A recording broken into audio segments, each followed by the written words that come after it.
Good morning, students. In continuation of our last lectures, now we are going to discuss the reduction of carbonyl compounds with some other reducing agents. First of all, reduction of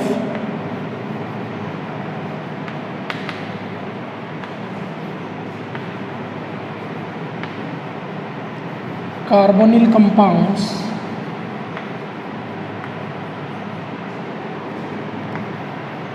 by using sodium in ethanol.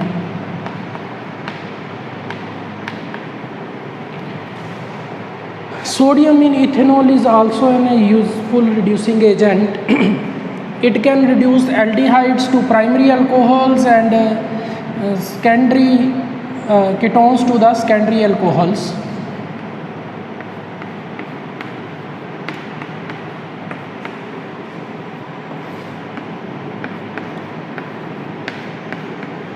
Sodium in ethanol, aldehyde को ये primary alcohol में convert करेगा और ketones को ये secondary alcohol में convert कर देता है। मैकेनिज्म क्या है इस रिएक्शन का?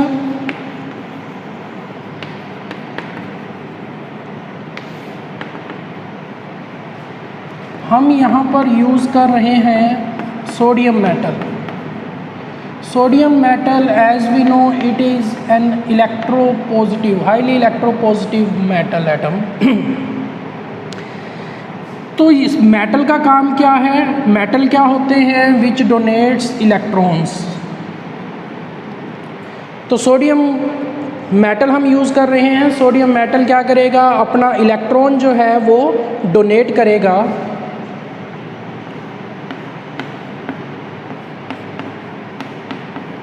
to the electron deficient carbon atom.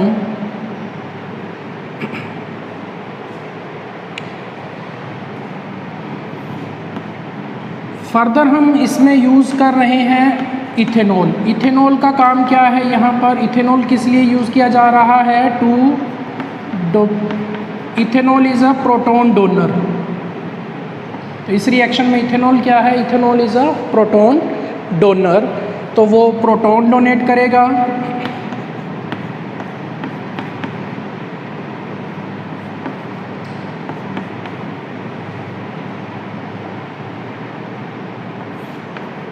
Further sodium metal electron donate करेगी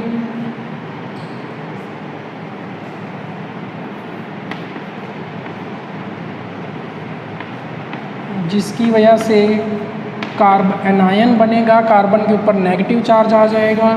अगेन हम यहाँ पर यूज़ कर रहे हैं ethanol which is N proton donor.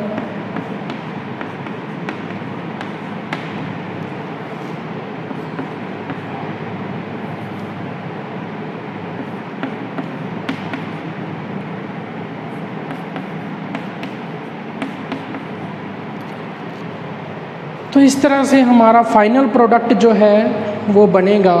अगर हम कीटोन यूज़ करेंगे तो सेकेंडरी अल्कोहल बनेगा, एल्डिहाइड की रिडक्शन करेंगे तो वो प्राइमरी अल्कोहल बनेगा।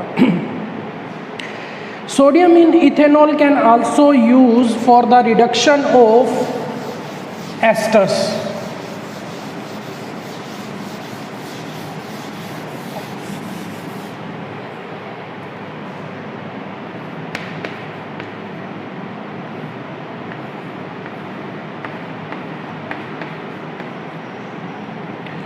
प्रोपाइल इथेनोएट,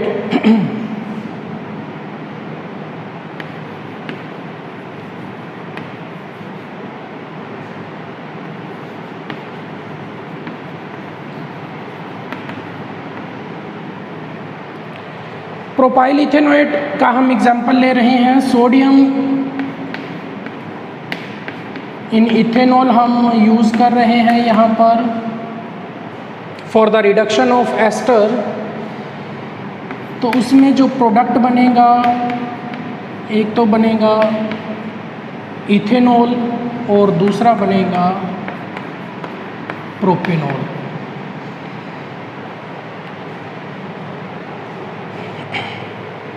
कार्बोनिल जो कार्बन होगी उसकी ये रिडक्शन भी करेगा और उसके साथ साथ जो एल्कोक्सी ग्रुप होगा कार्बन और ऑक्सीजन का बॉन्ड जो है उसको भी ये ब्रेक करेगा।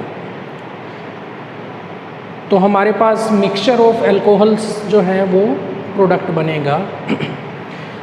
तो एस्टर की रिडक्शन के लिए अगर हम यूज़ करते हैं सोडियम इन इथेनॉल तो उस रिएक्शन को बोलते हैं बॉवेल्ट ब्लैंक रिडक्शन। तो ये जो रिएक्शन है ये कौन सी रिएक्शन है? बॉवेल्ट ब्लैंक रिडक्शन।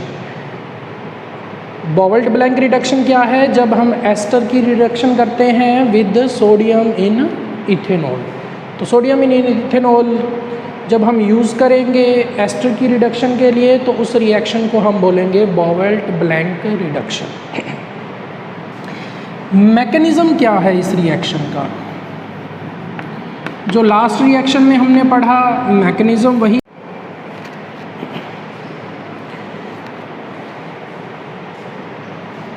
तो मैकेनिज़्म की अगर हम बात करें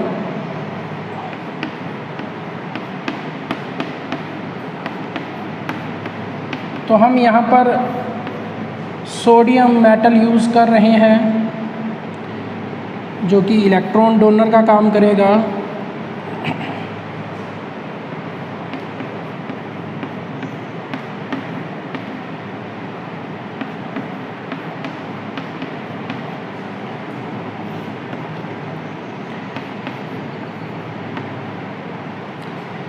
एक और सोडियम मेटल जो एटम जो है वो इलेक्ट्रॉन डोनेट करेगा।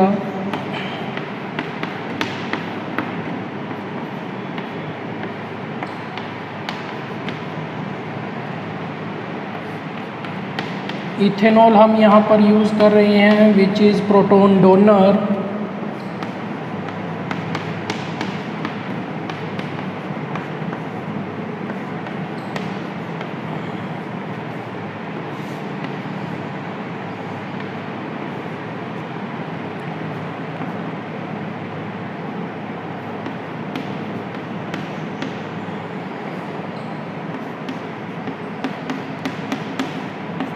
तो पहले एक एल्डिहाइड बनेगा, कार्बोनिल कंपाउंड बनेगा।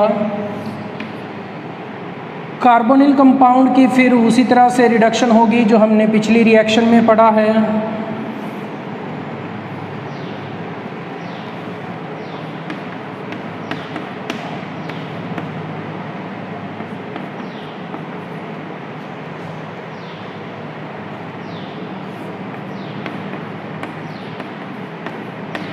इथेनॉल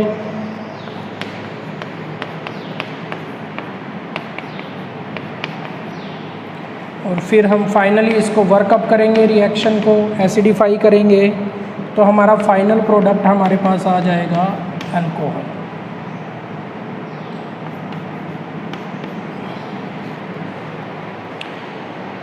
तो this is the mechanism of reduction of ester by using sodium in ethanol।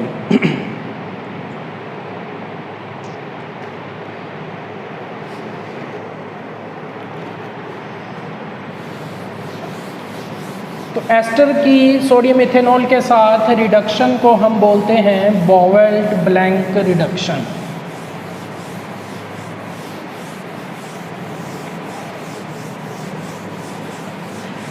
Next reaction is Meerwein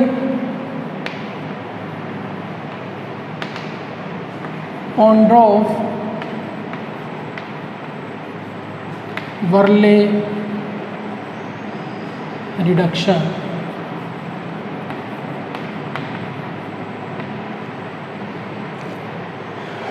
It is also an useful method for the reduction of ketones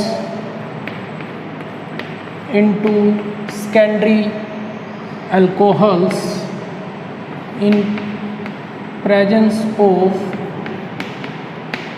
isopropyl alcohol as solvent,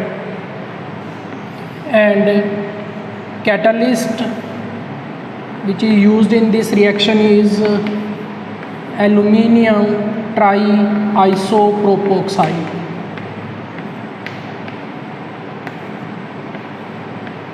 Aluminium triisopropoxide is used as catalyst in this reaction.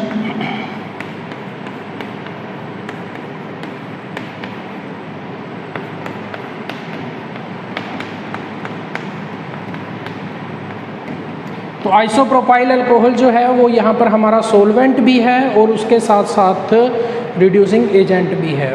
Hydrogen जो आनी है यहाँ पर वो आएगी from isopropyl alcohol. Meerwein Ponndorf Verley reduction, mechanism क्या है इस रिएक्शन का?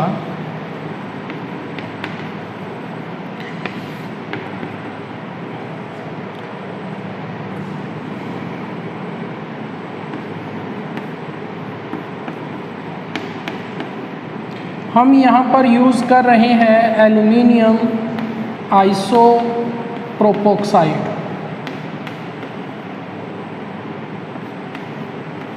एल्युमिनियम ट्राई आइसोप्रोपोक्साइड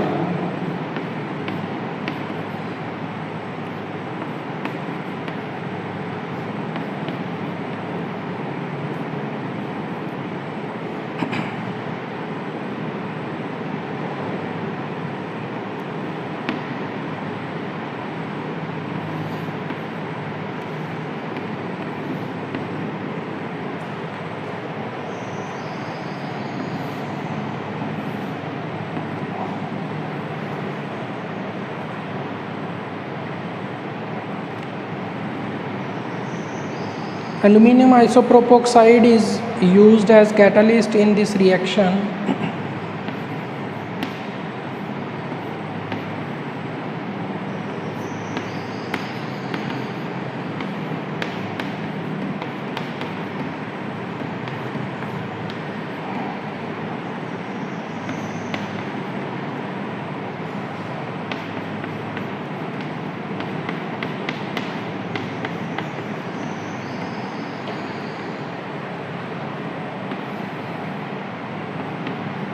आइसोप्रोपाइल हम इसमें यूज़ कर रहे हैं। आइसोप्रोपाइल अल्कोहल जो है वो हम यहाँ पर यूज़ कर रहे हैं, which is again a proton donor.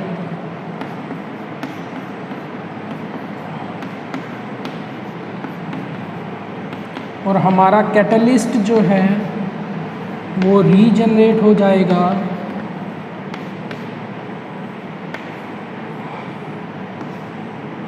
aluminium triisopropoxide. So this is the mechanism of Meervin-Ponroe-Verley reduction. Meervin-Ponroe-Verley reduction क्या है? कीटोन की हम रिएक्शन करवाते हैं, रिडक्शन करते हैं by using catalyst aluminium ट्राईआइसोप्रोपोक्साइड।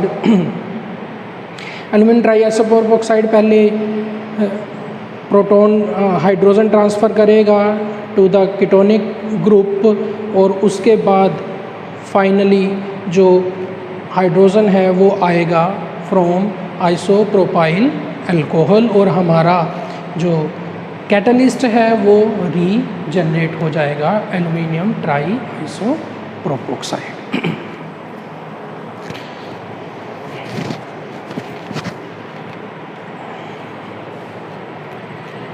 On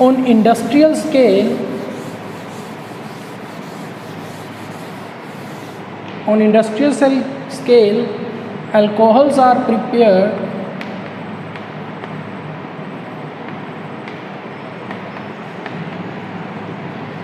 by catalytic hydrogenation of esters in presence of copper chromite.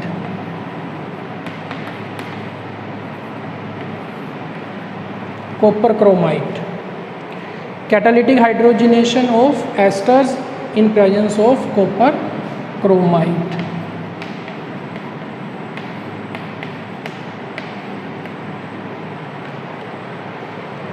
So these are the methods of preparation of alcohols. Next is Physical and chemical properties of alcohols. Physical properties of alcohols.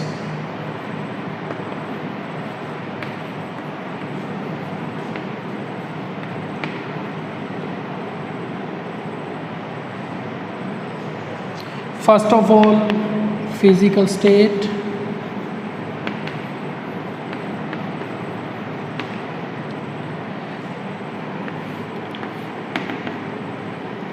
Lower members of alcohol family are liquids like methanol, ethanol are liquids, but as the molecular size or size of the alkyl group increases, the boiling point of alcohols increases. Therefore, after 12 carbon atoms, the higher alcohols are waxy solids. Lower members are liquids with characteristic smell and bitter taste, but higher members containing more than 12 carbon atoms are waxy solids. Next is solubility. Solubility in water.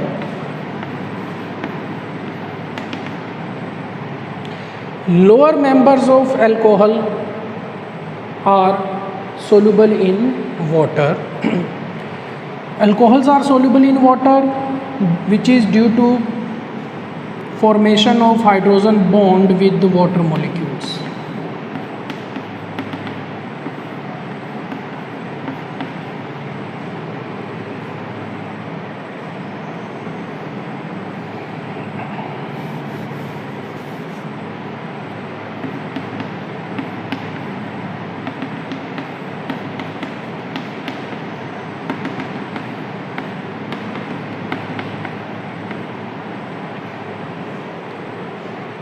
Due to formation of hydrogen bonding between water and alcohol molecules, alcohols are soluble in water.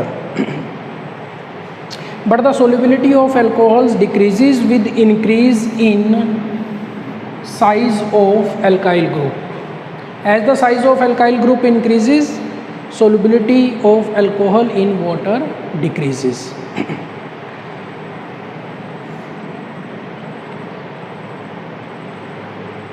If we compare the solubility of isomeric alcohols,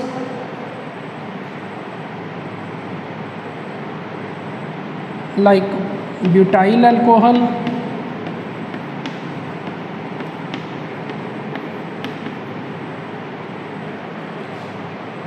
isobutyl alcohol,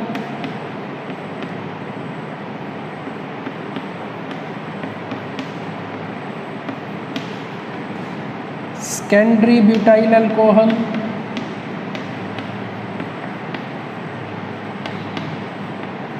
and tertiary butyl alcohol.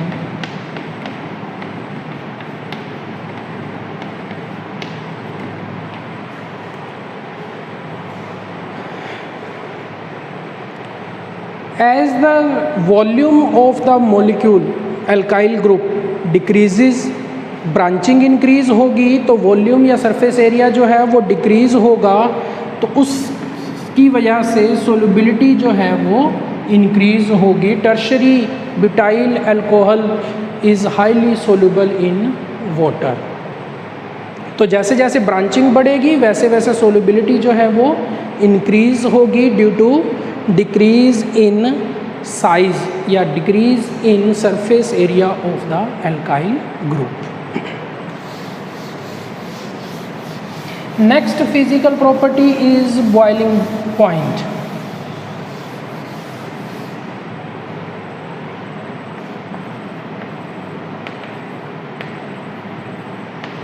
Boiling point. Boiling point किसी भी substance का जो है वो depend करता है intermolecular forces पर. Intermolecular forces strong होंगे, बॉइलिंग पॉइंट हाई होगा. इंटरमोलिकुलर फोर्सेस वीक होंगे, बॉइलिंग पॉइंट जो है वो लो होगा.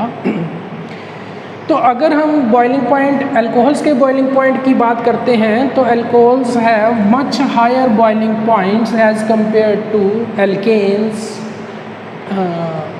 Alkyl halides and ethers. Of similar molecular mass. अगर हम मोलिकुलर मास सेम रखें और इनके बॉइलिंग पॉइंट को अगर हम कंपेयर करें तो अल्कोहल्स का जो बॉइलिंग पॉइंट है वो मच हायर है as compare to the boiling points of alkanes, alkyl halides and ethers. हम एग्जाम्पल ले लेते हैं, प्रोपेन है, डाईमिथाइल ईथर है, इथाइल क्लोराइड है और इथेनॉल है।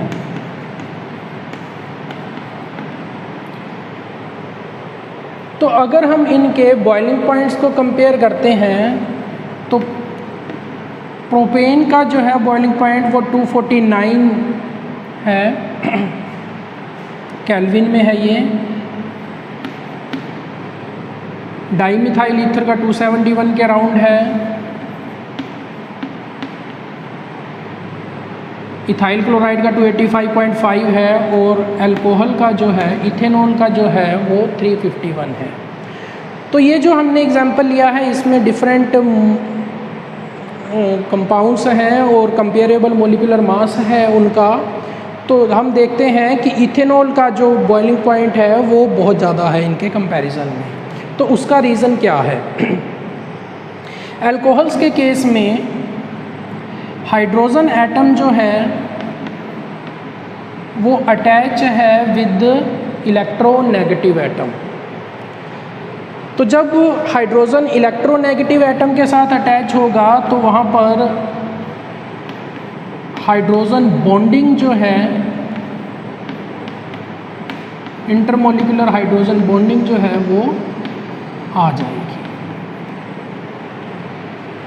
तो due to presence of a bond of hydrogen with oxygen atom which is an electronegative atom, तो उसकी वजह से हाइड्रोजन बॉन्ड फॉर्मेशन होगी। तो इंटरमोलिकुलर हाइड्रोजन बॉन्डिंग की वजह से इनका जो बॉइलिंग पॉइंट है वो हाई है।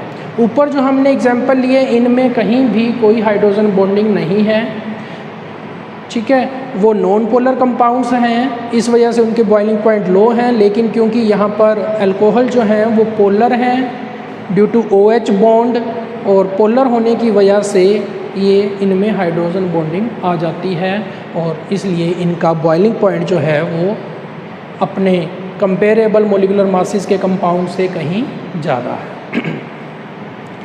बॉइलिंग पॉइंट जो है वो इंक्रीज़ करता है with increase in molecular mass। Molecular mass जैसे जैसे इंक्रीज करेगा वैसे ही बॉइलिंग पॉइंट जो है वो इंक्रीज करेगा। जैसे हम कंपेयर कर लें, मेथेनॉल है, इथेनॉल है, प्रोपेनॉल है और ब्यूटेनॉल है।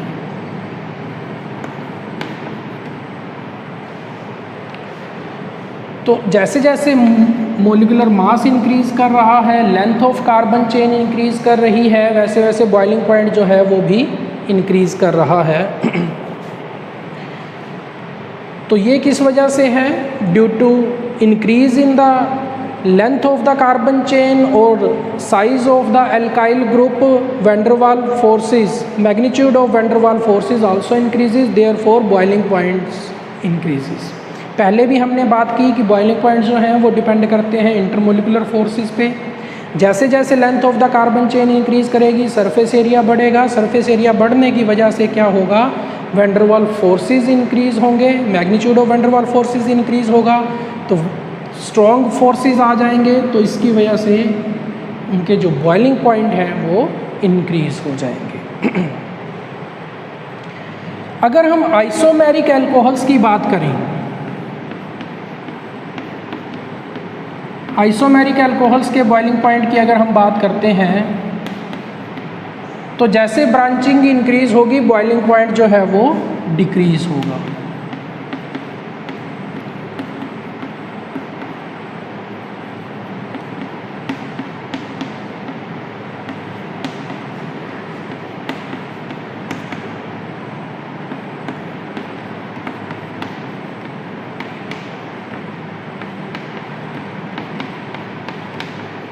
जैसे जैसे length of carbon chain decrease होगी, बॉइलिंग पॉइंट जो है वो डिक्रीज़ होगा।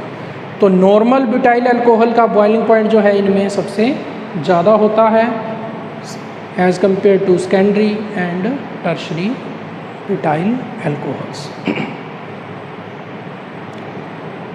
So that's all about the physical properties of alcohols. Now we will discuss about the chemical properties of alcohols.